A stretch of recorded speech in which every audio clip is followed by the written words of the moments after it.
This is episode number 293 of the Middle Country Public Library podcast. Hello and welcome. Sal DiVincenzo here in the studio with my fabulous colleagues, Sarah Fade. Hello. And Nicole Rambo. Hello. How is everyone doing? Good. So look, Yep. we figured we'd do a movie chat. Yeah. It was Nicole's turn. Yep.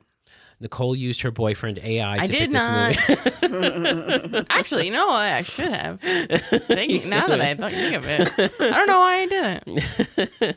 Well, you used something, right? Yeah, I use like a random movie generator. A randomizer. Mm-hmm. But what were the criteria? Did you It say? had to be under 99 minutes.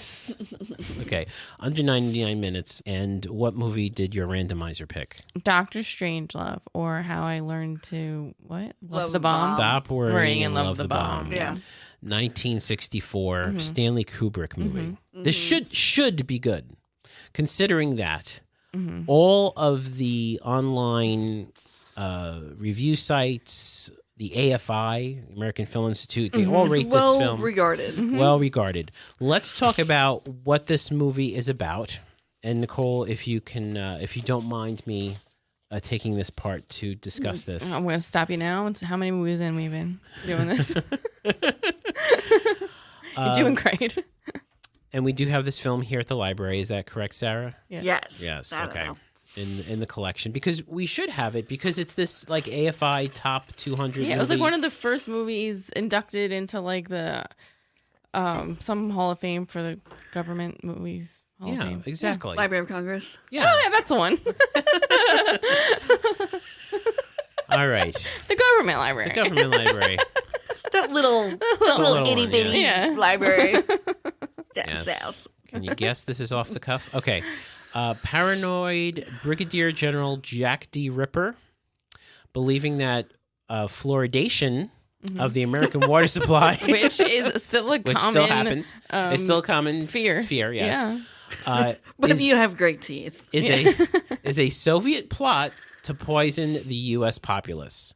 He is able to deploy through a backdoor mechanism a nuclear attack on the Soviet Union without the knowledge of his superiors, including the chair of Joint Chiefs of Staff, generals, president of the United States, and only he knows the code to recall the bombers. That's where that's how it starts off, and the film is basically 90 minutes of them getting, are they going to be able to stop this madman? Are they going to be able to turn around the bombers? What are the Soviets going to do, and how this is handled? The film stars some pretty heavy hitters for the time. Peter Sellers, who plays three parts in this film. He plays an English military captain In America. in the United States. It's like the exchange program. Yeah, an exchange program, yes. He plays the president of the United States, and he plays Dr. Strangelove, which, spoiler alert, does not show up until like the last half hour of this movie. Okay. Also stars the great George C. Scott, right, who plays it over the top in this film. Oh, surprise. It over the top. Sterling Hayden, Keenan Wynn, Slim Pickens. What a name. What a name. And I knew him from my childhood because he was the voice. He did a voice in The Black Hole, which is a favorite Disney movie of mine. Peter Bull. And it is the movie debut of James Earl Jones. Yeah. A very, very young James Earl Jones. Yep. He still has that voice, though. He still has the voice. Just a couple lines. Still I has was the like, voice. Yeah. there he is. Among others. Again, this was a written by, produced by, directed by Stanley Kubrick. Yeah, and as Nicole mentioned, it is a solid 90 minutes. That's right. I mean, literally, like maybe to the second 90 minutes. That's how it meant to be. Very unfortunate for Miss Sarah. The film is in black and white. Yeah, my favorite. Yes. Not only is it in black and white, but I think it's 4:3 aspect ratio. So it's not even like widescreen. It's like the old school aspect ratio. All right. So knowing the story, it is meant to be, in quotes, I'm putting in air quotes, a comedy. Satirical comedy. Satirical I think comedy. you have to put that in there. Yeah. That's very important. Satirical comedy. All right. Not just like a. So it is a comedy. So let's. It's like black. I saw one review that said it was a jet black satirical comedy. I Well, it's not that. I mean, you kind of get that it's a comedy. It's Yeah. not that bad where you're like. do you though, Sarah? I did. I laughed. Do you? You left, Yeah. Nicole. Yeah, it reminds Nicole? me very much of Mel Brooks. Really? Yes. Do we all watch the same movie? Yeah. Nicole, what? Tell us your review of this film, please. Let's discuss. I this. laughed at it. I thought it was funny. You thought the film was The funny? whole thing. Not the whole thing. I definitely the pacing is not like I don't like it was too dragged out. I would say it's a 90-minute movie that feels like 3 hours. Yeah, it does feel long. I don't like the pacing. And even though I did laugh, the comedy it felt more like 60s, like that's like long for sure. form, like sort of like drawn out like things, which I've seen in other like older movies, even shows, like even like BBC shows that I like. It still has that same kind of like very long sort of bit like to it sometimes that I'm like, all right, we get the joke. So that I didn't love, but it was also 1964, and I thought it suited the time, and I laughed. There were funny parts. I went, ha, ha, ha. I thought it was. And he's like, you can't fight. This is the war room. I laughed at that.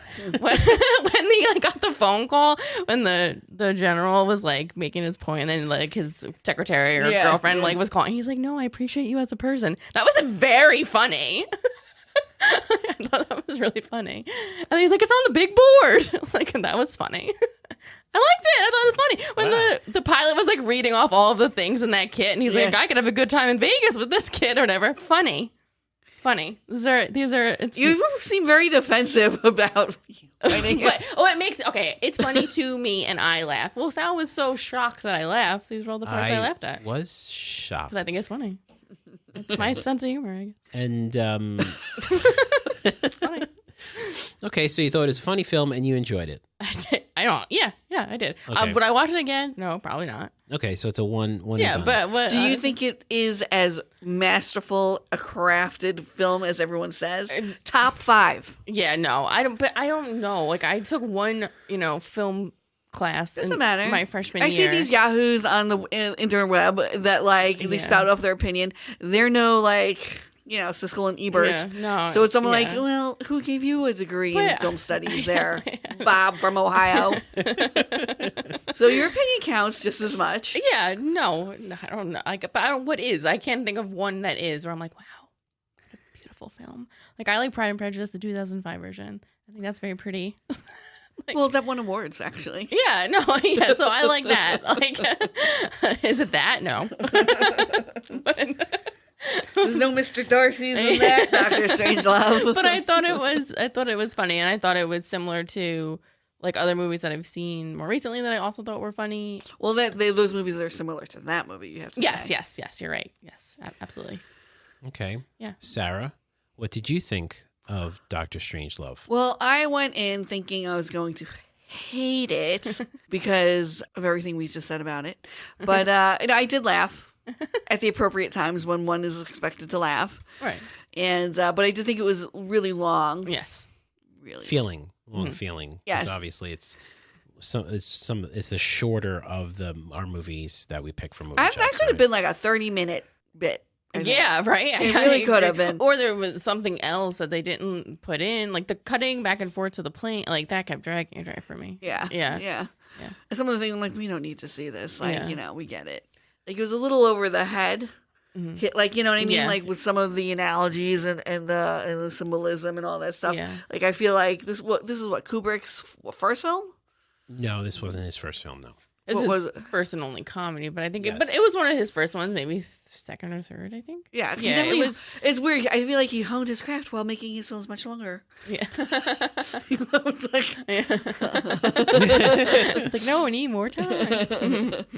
Yeah, I mean, I don't see it as being as great Yeah. as everyone says. Maybe, like you said, because it is 1964, so maybe it At the is the time. first black satirical comedy about political humor. So people were like, oh, Right. I've never seen this before. Let's make fun of, Right. So maybe that's why it's so well regarded. It was all right. Yeah. I did laugh because, Peter Sellers. He's funny. I liked his accents. Yeah, and his whole bit on the phone, and he's like, "That was funny. It was funny. It drags a little bit, but it was funny though." Oh, when the guy shot the Coca-Cola, he was like, "Well, you're gonna have to answer to Coca-Cola." Yeah, Okay. it's funny. See, this is.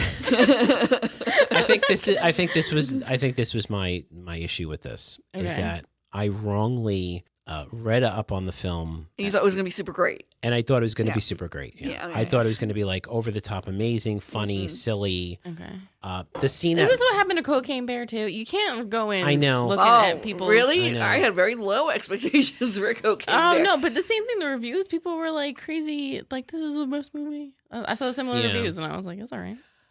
I've always Really? It's called Cocaine Bear. I know, but that was the point, right? It's a silly premise, and it was a silly movie. Well, that's but the it thing. I turned think out- those people that did those reviews went in going, "Oh, how stupid! It's a movie about cocaine and a bear." Yeah. And then they're like, "Oh, it's actually pretty good. So it's great." Yeah. I knew of the final scene in this film is iconic, I guess, with Yeah. Slim Pickens on the bottom at the back Yeah. of the Yeah. on top of the That was bomb dumb. as it Yeah. going down. That happened. I was like, has "What?" been done many times, in homage or as a That's joke. the other thing, kind of like you said, they were the first. We've seen other things Yeah. since then first. Yes. So now this seems old, but at the time, like you just said, Yeah, this was I do think so. Yeah. Yeah. So I had very high expectations and they were not met. And I think that was the reason why I did not like this movie as a comedy. I will say You didn't laugh at any of that? I did. No. You didn't? Do you know what I laughed at? What? There is a scene at the very end of this film. Yeah. It's Peter Sellers. He's obviously improvising Yeah. as Dr. Strangelove Yeah. In the wheelchair in the wheelchair with his hand. with his hand. Did you see the one guy who couldn't keep a straight face? That is what that is what I laughed at. And they kept That- it in. He was like, That is what Peter Bull, who played the Russian ambassador, Yeah. almost breaks completely, and they kept it in. And the story behind that, just a little bit of trivia, is that most of Peter Sellers' scenes were improvised, Yeah. and that one especially was improvised. And he basically said before they rolled the cameras, he had 6 cameras rolling because he said, "I don't know what I'm going to do, and I can't do it twice. So whatever I do, you better make sure that you get it because it's not going to happen again." And unfortunately, it was the last 10 minutes. The funny part for me was when he kept saying "mein Führer." Yeah. I mean, Yeah. there was a lot of that. He was alluding to things and where he goes, "I can walk." And again, and the guy lost it. That was for me the funniest quote unquote part of the film. But I felt like the film was playing it up way too technical. Okay, type in the code, and they showing them typing in the code. Oh, okay, yeah. go through the thing, and he's going through the checklist. And again, yes, I know, Yeah. Nicole, the checklist. There was a part where it was very funny in Yeah. their kit, their ration kit. Yeah. But it was literally Yeah. going, Bible in Russian. literally going through the entire checklist and the whole thing, and that kind of thing. It kind of I lost it Yeah, a I know little it bit. drags for sure. I lost it a little bit. And again, I think my problem with this is that I had very high expectations and they were not met. I don't think it was a bad movie. I just think it wasn't the movie I was expecting. And there you go. no, Just a you little bit. Learn your lesson now. No, I don't learned my read lesson. anything. Just watch the movie.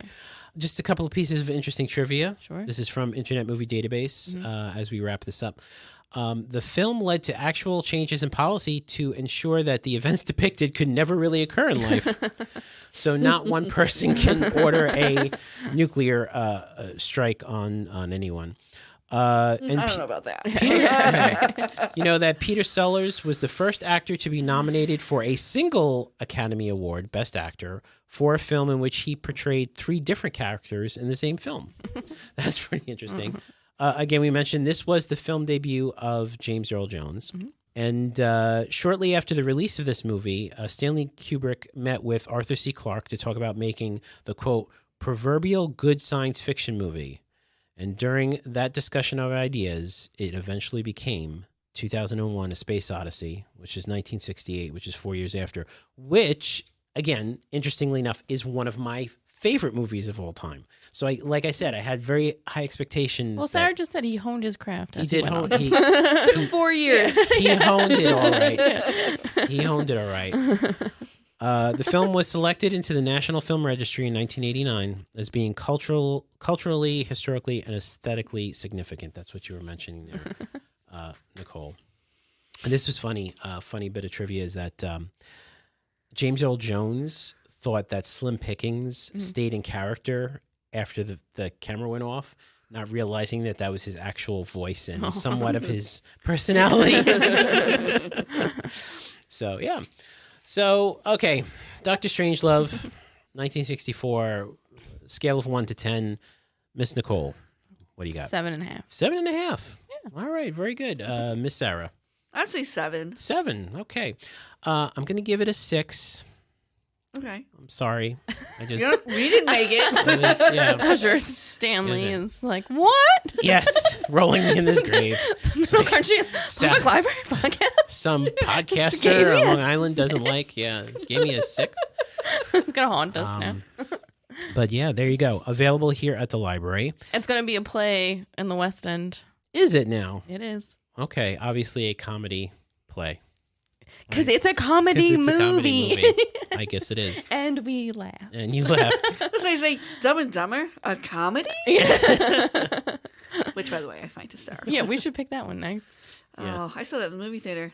Steve's favorite movie of all time. It really? Yeah, I Really? quoted it a His lot. Really? best man quoted it at our wedding when he gave a speech.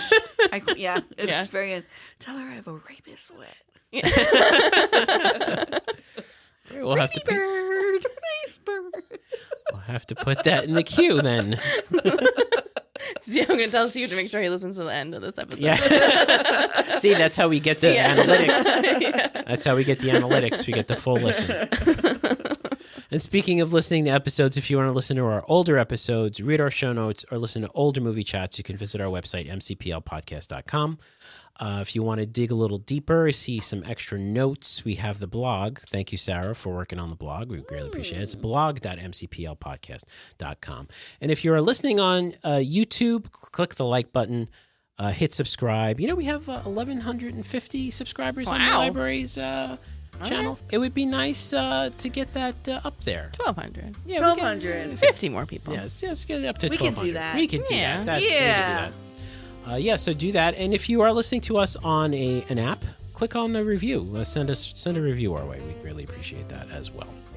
So for Sarah Fade and Nicole Rambo, I'm Sal DiVincenzo. We'll see you on the next show.